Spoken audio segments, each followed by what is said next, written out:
성탄절인데 에, 성탄절 그러면 연말이죠.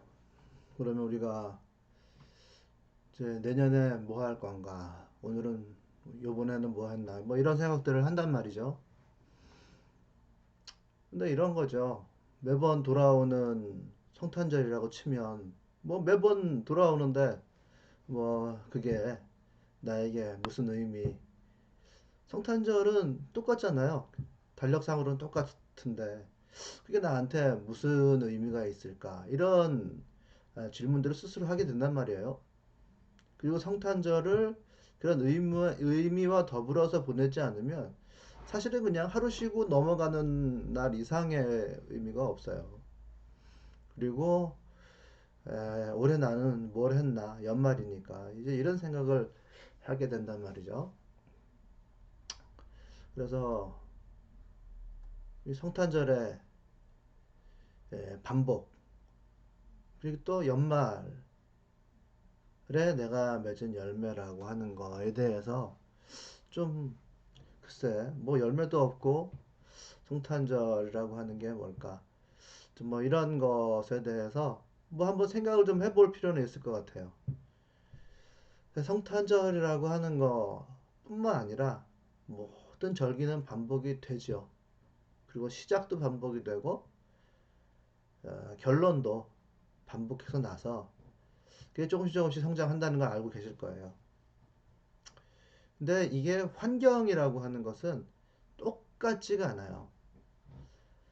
하나님께서 우리들에게 주신 성탄절, 뭐 중요한 예수 그리스도께서 이 땅에 오셨다고 하는 것은 예수님의 사랑을 우리들에게 주셨다라고 하는 측면에서는 똑같지만 우리들이 맞이하게 될 예수에 따르는 길은 같을 수가 없단 말이죠.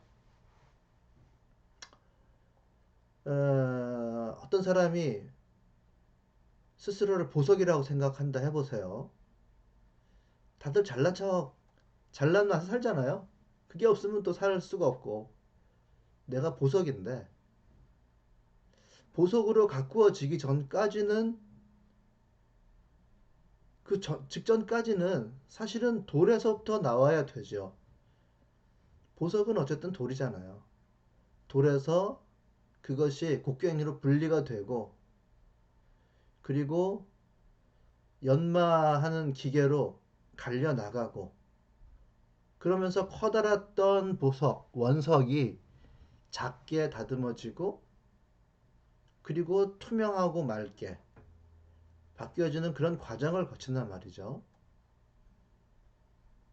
그게 며칠, 몇 개월 만에 되겠어요? 그것은 평생의 일이란 말이에요. 그럼 우리가 성탄절을 맞을 때마다 사실은 나는 다른 미션을 부여받는 거죠. 예수님이 똑같이 오셨다 하더라도 나는 다른 예수님의 부름을 받는 거예요. 정확하게 말하면 내가 조금씩 조금씩 형성되어서 보석으로 가기 직전이라고 하면 나는 다른 성탄절을 계속해서 맞게 되는 것입니다. 그래서 처음에는 흙 속에 감춰져 있었겠죠. 그럴 때는 나같지가 않아요. 나의 정체성이라는 거를 모르잖아요. 그러면서 누군가에 의해서 발견이 되고 그리고 그것이 공장으로 옮겨지고 내 뜻에 의해서 옮겨진다고 볼 수는 없어요. 누군가가 나를 데리고 가죠. 그래서 누구를 만나느냐에 따라서 나의 운명이 크게 바뀐다고 이야기를 하잖아요. 내가 그 사람을 잘 따라갈 수도 있고 또 나에게 결정적으로 보석이 될 수 있는 길을 알려줘도 내가 따르지 않을 수도 있어요.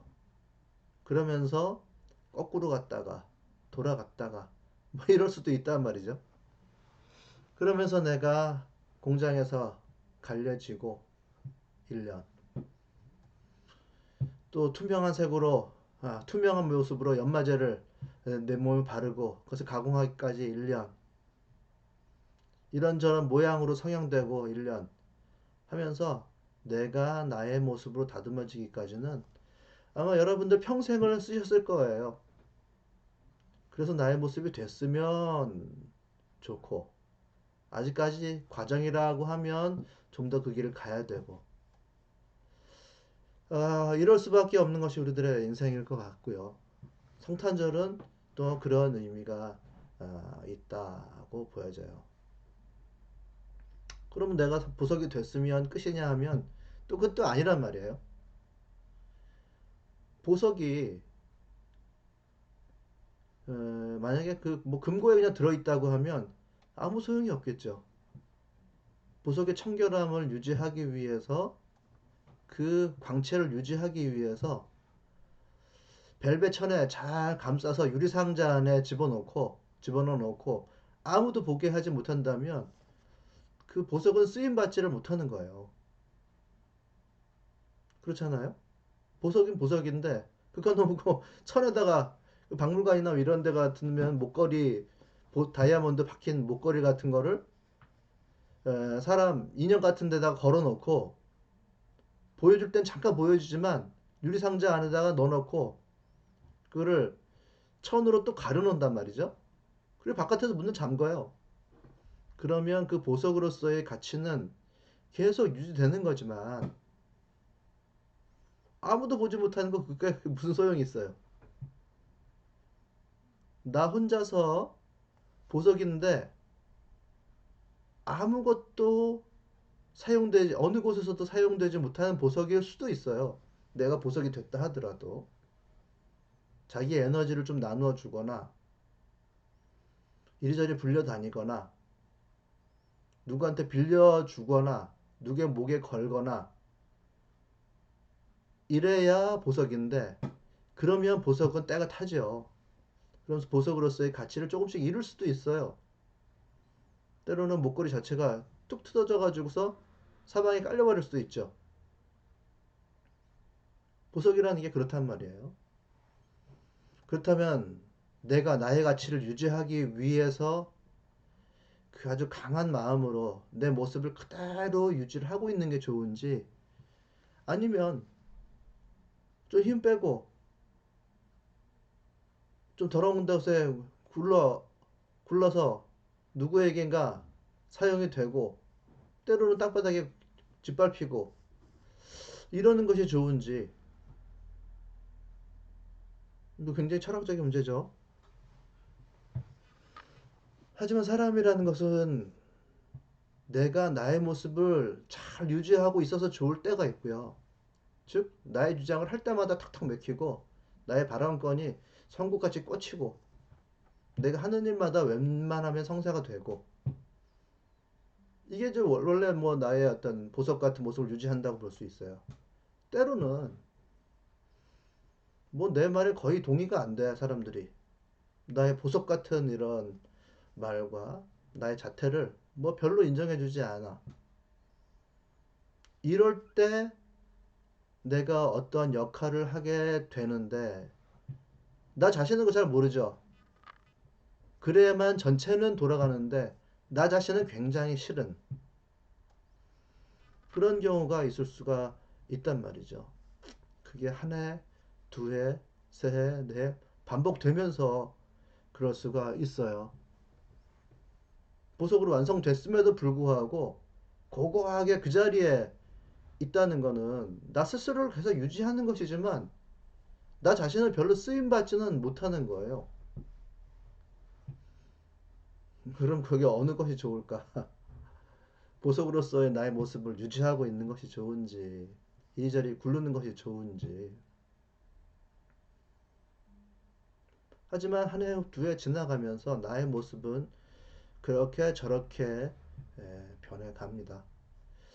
그것이 우리가 가진 전체성이에요. 나의 삶이라고 하는 것은 한 해, 두 해 지나가면서 예수님을 다른 모습으로 따라갈 수밖에 없는 것 같아요. 그것이 예수님께서 나에게 한 해 한 해 새롭게 오신다는 의미예요. 그거 자체가.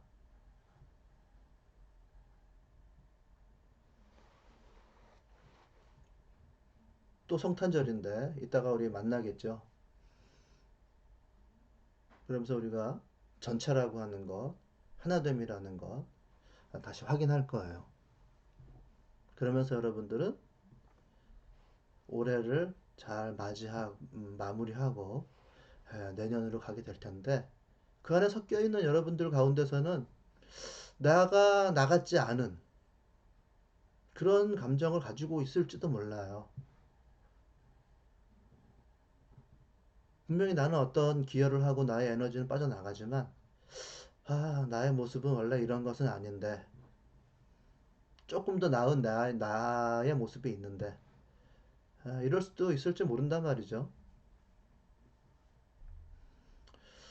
그러나 제가 했던 말을 한번 기억해 주시길 바라는 건, 내가 흙 속에 묻혀 있을 때 어쩌면 그때가 내가 나의 역할을 하는 때일 수도 있다. 그건 몰라요. 그걸 제가 여러분은 이럴 때가 가장 잘 쓰이는 때입니다고 얘기해 줄 수는 없어요. 그건 예수님께서 여러분들을 부르셨을 때 가능한 얘기거든요. 내가 나의 모습으로 고고하게 유지하고 내가 강하게 서 있는 게 나 혼자서는 좋지만 전체 인생의 흐름에 있어서는 별로 도움이 안 되거나, 또 하나님께서 부르셨을 때 충분히 응답하지 못하는 모습일 가능성도 있다는 것을 한번 생각해 보시기를 바래요.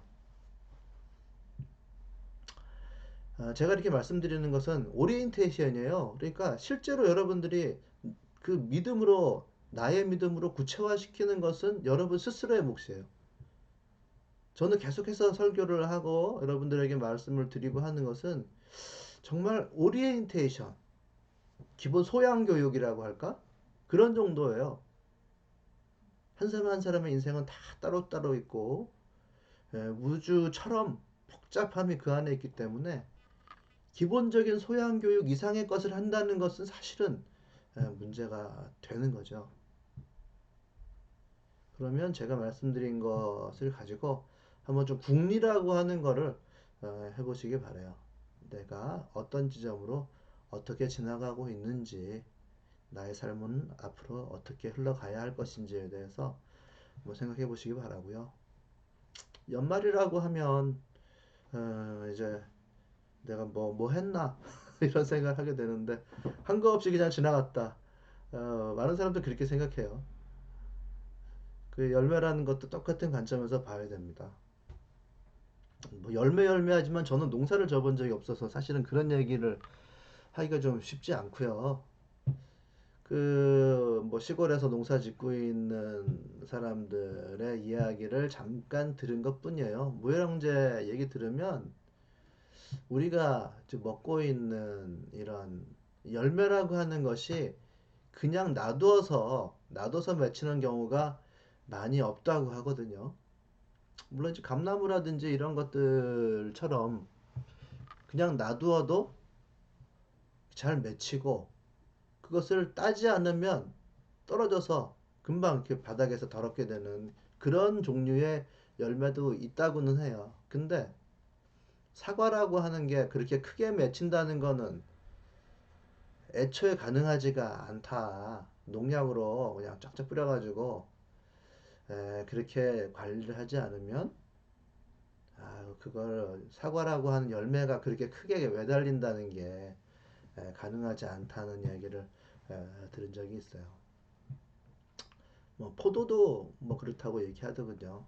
포도, 뭐 고추, 그거 무농약으로 한다고 하고 뭐 이래가지고서는 고추라고 하는 게 생기는 줄 아느냐, 상품으로 팔리는 거죠. 이렇게 크다란 고추 같은 것들이 생겨나기가 쉽지 않다고 얘기하는 거를 제가 들었는데요. 그 대신에 땅바닥에 있는 열매들, 뿌리가 뿌리죠. 사실은 그 열매라기보다도 땅바닥에 있는 감자라든지 고구마라든지 이런 거, 이런 거 같은 경우도 그냥 있는 것 같지만 때론 잡아당겨 보면은 정말 부실한 경우도 많다고 하거든요. 땅에 영양분이 없으면.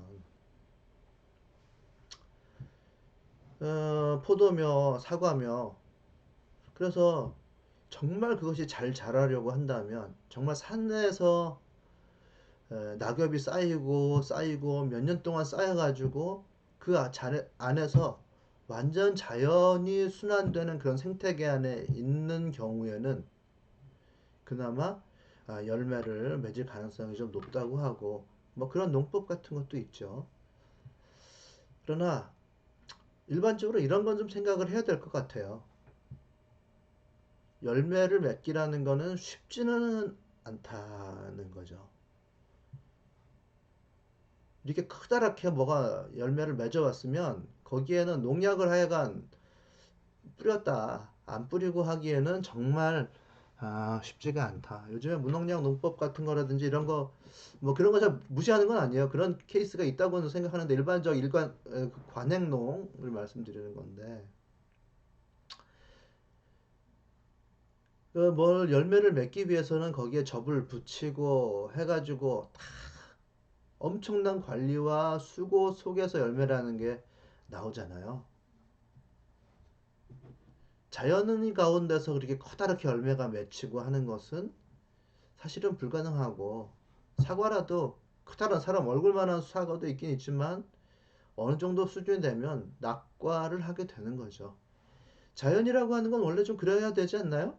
낙과해서 땅에 떨어져서 그것이 썩어서 순환이 되어야 그 나무 자체의 생명력은 유지가 되는 거죠. 근데 열매를 따서 사람에게 내보낸다면 거기에는 인공적으로 비료를 부어줘야 되는 거죠. 갈아주고. 그것도 안 되면 1년, 2년 정도는 쉬어주고, 이렇게 해야 되는 거죠. 열매가 조금밖에 안 맺히는 그런 열매도 있어요. 나무도 있어요. 그러나 포도나무처럼 포도나무 땅바닥에 박혀 있는 거는 얼마 안 되는데 옆으로 계속 늘어져 가지고서는 그 가지들을 연결시켜 주잖아요. 그래서 포도나무 하나에 수천 송이가 나오는 그러니까 그 포도나무는 비싸죠. 굉장히 뭐 몇천만 원, 뭐 1억, 2억도 하고 그런다고 그러더라고요. 그러니까 열매를 맺는 것 자체도 굉장히 힘들다. 열매가 왜소한 것이 일반적으로는 맞고 중간에 떨어져 버리는 것이 원래는 맞는다라고 생각을 하시면 돼요. 우리가 생명의 열매를 따서 하나님께 드려야 된다 이런 얘기를 막 하다 보니까 내가 뭐 했나 그리고 뭐 어떤 사역하는 사람이 있으면 신문에 난 거 보고 나는 뭐 했나 이렇게 얘기할 수가 있는데 그런 사역의 열매라고 하는 거는 쉽게 나오지 않고 오랜 기간이 흘렀을 때 어쩌다 한번 번쩍 잘 되는 해가 있다는 거죠. 그것은 쌓이고 쌓인 에너지가 거기에서 그렇게 발현되는 것인데 그것을 사람이 인위적으로 조절해서 될 것인지 농약을 막 뿌려서 될 것인지 포도나무처럼 주렁주렁 열매를 따는 사람이 있어요. 그러나 대부분 그 열매라고 하는 것은 엑기스잖아요. 모든 것의 종합의 결과로서 나오는 것입니다. 그것이 포도송이처럼 주렁주렁 한 열매 하나, 즉 한 사람이 엄청난 열매를 거둘 수도 있거니와 나무 하나에서 얼마 되지 않은 것을 거두는 사람이 있어요. 그러면 포도나무가 좋냐, 조금이 좋냐라고 했을 때 그건 아니거든요.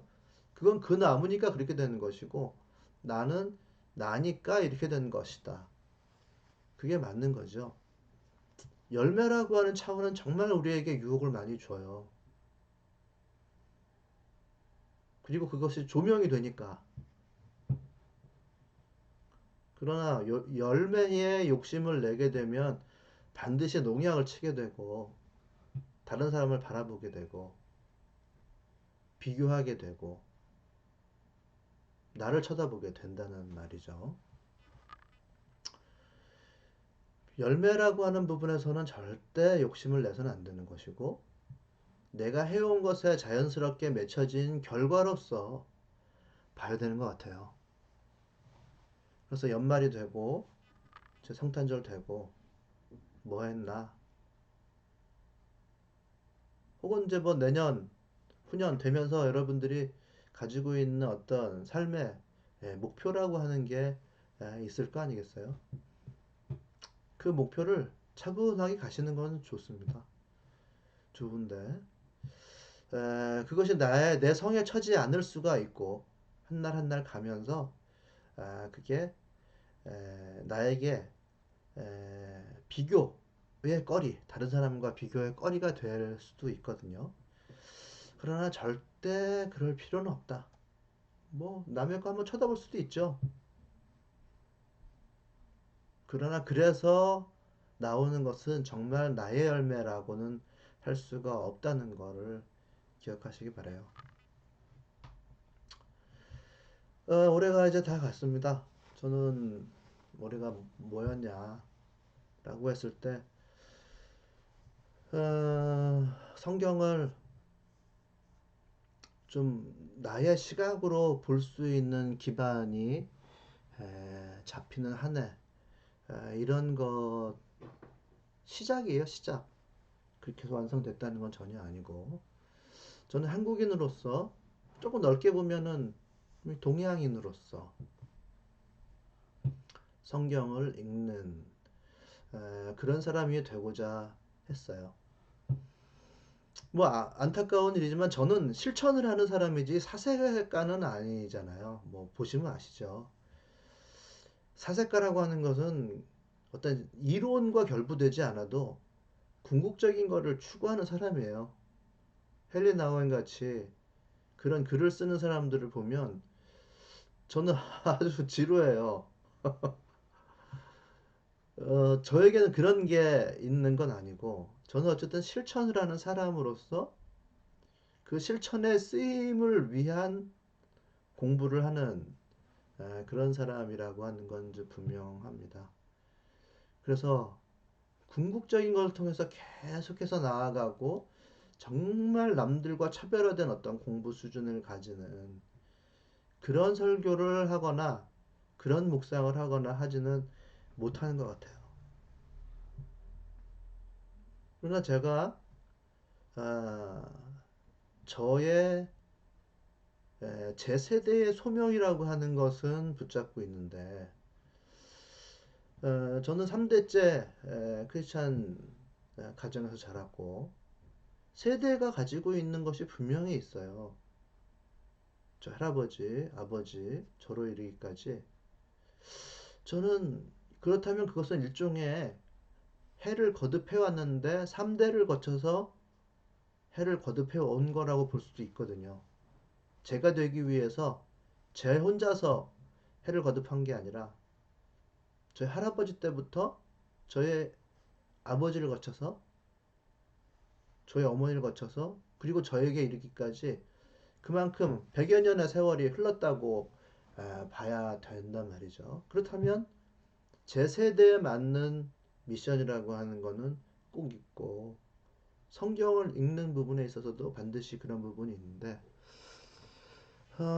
보면 다 서양 사람들의 책이에요. 한국 사람이 써도 극히 일부를 제외하고서는 서양 신학자들의 이야기를 나름 소화해서 한 이야기란 말이죠. 일단 그것이 뭐 틀렸다고는 전 생각하지 않는데 그것을 어떤 차원에서 소화할 건가라고 하는 거는 제 과제예요. 그래서 이것을 저는 한국 사람으로서 동양인으로서 뭐 동양인이라고 해가지고 요즘에는 뭐 서양인들과 별 다를 바는 없죠. 뭐 BTS 보면은 뭐 거기서 더 뛰어난 음악 하니까 더 캐캐 묵은 소리를 하려고 하는 건 아니고요. 동양 오술이라고 하는 게 있어요. 술이라고 하는 거는 그러니까 현실과 영적인 사이에 있는 접점에 해당하는 어떤 그런 학문이 있다는 얘기죠. 동양에 딱 5개의 술이 아니면 무슨 요술을 이런 게 있다는 얘기가 아니고 술이라고 하는 것은 현실에서 가치를 잘 분별해가지고 최고로 농익은 것을 영적인 세계로 넘기기 위한 그 가운데 학문입니다. 그게 명이라고 하는 것이고 그 명리학과 관련된 거고요. 그리고 이제 복이라고 하는 건 점이고 그리고 또 뭐가 있나 상 상전에 의가 있구나. 의는 이제 의술이고 그 상이라고 하는 것은 모양이라든지 뭐 풍수라든지 이런 거 보는 거고 상이 있고 그다음에 산이 있죠. 산이라고 하는 거는 이제 말 그대로 진짜 산이에요. 산에 가서 기도하는 거. 전 명이라고 하는 거는 이제 과학이라고 하는 것이 점점 좀 드러나고 있으니까 어떤 통계로서 아주 단순한 차원에서 이야기하자면 겨울에 씨 뿌려가지고서는 농사가 안 되는 건 당연하잖아요. 그런 데서부터 조금 조금 발전시키는 것이 이제 명리학이라고 볼 수 있고 점이라고 하는 거는 저는 이제 일단 과도하게 미신화된 부분이 있어서 받아들이지 않고 있고요. 그리고 의라고 하는 것은 명리학과 같이 같은 음양과 오행이라고 하는 원리를 사용하는 것이기에 공부할 가치가 있다고 생각하고 그 나름대로 그 침사의 자격을 따면서 됐나 했지만 그건 정말 시작에 불과하더라고요. 정말 시작이었어요. 뭐 겸양이 아니라 그거는 정말 시작일 뿐이고 이제 평생 배워가야 될 부분이어서 의라고 하는 것은 좀 더 개발할 필요가 있겠다는 생각이 들고 상이라고 하는 차원에서의 뭐 풍수라든지 하는 것도 역시 과도하게 미신화된 부분이 있어서 뭐 이사를 어디로 가야 되냐 뭐 이런 소리를 하게 되면 이제 어이가 없는 거죠. 상대화된 걸 가지고 절대화 시켜가지고 어디로 가면 좋다고 얘기하는 거를 뭐 누가 받아들이겠습니까? 받아들일 사람이 있죠. 근데 저는 아니라고 생각하고 그리고 산이라고 하는 거는 기도를 한다는 거예요. 기도하고 깊이 사색하고 하나님께 나아가고 영적인 차원에서의 직관, 성경을 공부함, 뭐 이런 것 등등이어서 저는 그 어떤 세 가지 명 그리고 의 그리고 산이라고 하는 것 이 세 가지는 꾸준히 함으로써 그런 시각을 통해서 성경을 비추어내는 그런 것이 저에게 있어서 성경을 보는 그런 식으로 좀 보는 거를 발전시켜야겠다고 하는 것인데 그런 거를 녹여냈냐고 얘기하면 뭐 들어보셨으니까 아직 아니죠. 그거는 평생 가지고 가야 될 저의 목표의 시작점에 서 있다고 생각하고 그 열매를 맺었냐고 얘기하시면 당연히 아직까지는 뭐 열매가 없습니다. 그것이 저의 1년이었고 또 앞으로 가야 될 또 1년이죠. 많이 변하지는 않을 것 같아요. 달라진 점이 있다고 하면 우리 교회의 멤버들의 성숙이라고 하는 게 눈에 확 띄긴 해요. 성숙했다 분명히 이 젊은 멤버들과 함께 내가 가야 되는데 나의 포지션을 어떻게 취할 것인가 이게 고민이죠.